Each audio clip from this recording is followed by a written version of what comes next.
Hey everyone, welcome back to English Shining.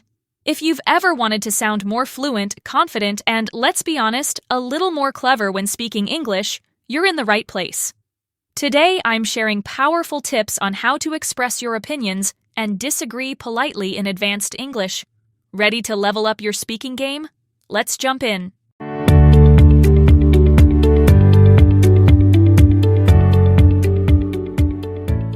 Hi friends, I'm Olivia, your host today, and welcome back to English Shining. If you've ever been in a conversation where someone says something absolutely bonkers, like pineapple belongs on pizza, but you want to respond politely, today's episode is just for you. We're diving into advanced English speaking tips, especially how to express your opinion and disagree without starting World War III. Let's be honest, disagreeing is part of life. But doing it with style and tact, that's what separates advanced speakers from awkward ones.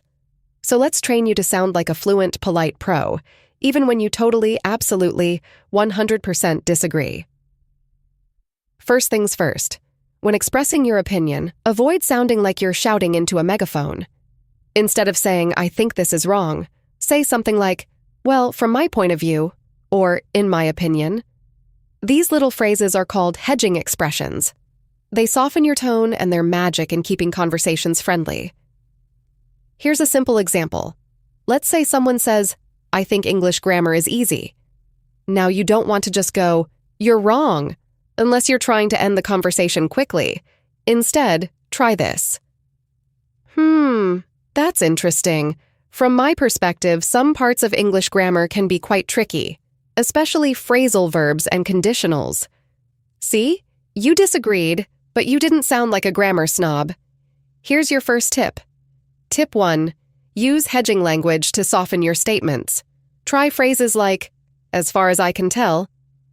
It seems to me that, to be honest, I've always felt that. It's like putting a cushion on your words.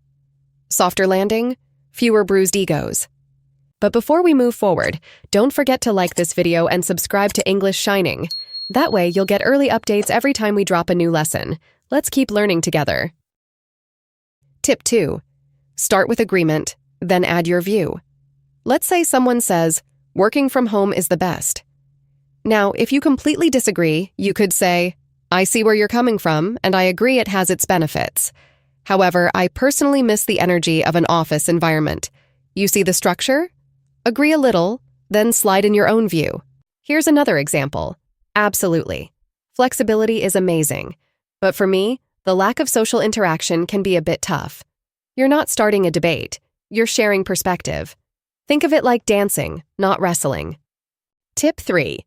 Use advanced connectors. If you're at a C1 level, it's time to say goodbye to but and all the time.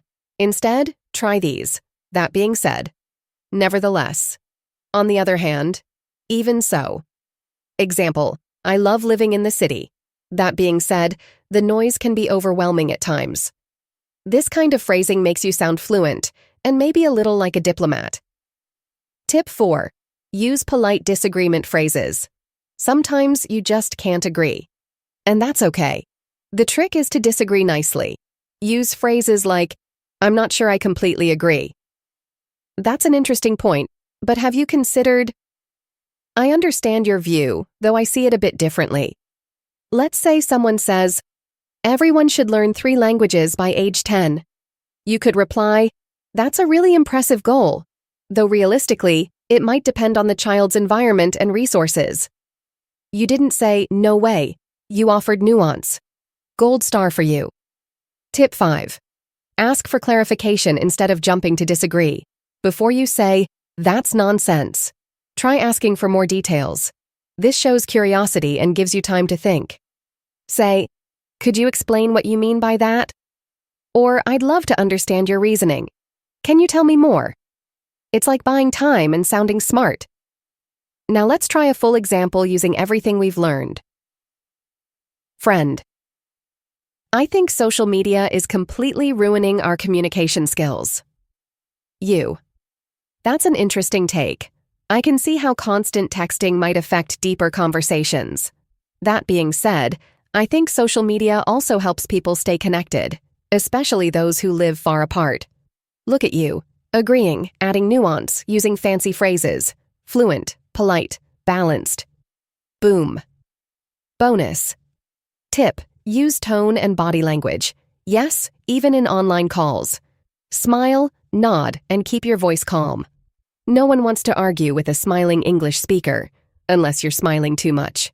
Then you might look suspicious. To sum it up, fluency isn't just about vocabulary. It's about how you say things. Being able to share your opinion and disagree with kindness is what makes you sound advanced, educated, and honestly, just a joy to talk to. So go ahead. Next time your friend says something a bit outrageous, smile, hedge your opinion, and slide in those C1 level phrases like a pro. And remember, being polite doesn't mean being silent. It means being thoughtful. All right, that's it from me today. If you found these tips helpful, don't forget to like the video, subscribe to English Shining, and hit the bell so you never miss a lesson. Until next time, keep speaking, keep shining.